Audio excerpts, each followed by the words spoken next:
આજે એક્સપ્લોર કરવાની હતી એક એવી જગ્યા જ્યાં જવા માટે માણસો સપના જોતા હોય છે. અમે સવારમાં ઘરેથી નીકળી મોગલમાના દર્શન કરી અને નીકળી ગયા દ્વારકા જવા.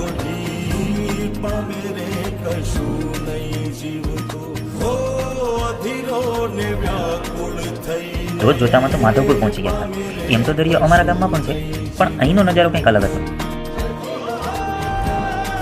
ઘરે જતા નદી અને સમુદ્રનું મિલન પણ જોઈ લીધું, જે નજારો ક્યારેય ભૂલાય નહીં એવો હતો. અને પછી દેખાયું હરસિદ્ધિ માતાનું મંદિર, જે હર્ષદમાં આવેલું છે. અને એ પછી દર્શન થયા એના, જેના દર્શન કરવા માટે લોકો વર્ષો રાહ જોતા હોય છે, ભગવાન દ્વારકાધીશના.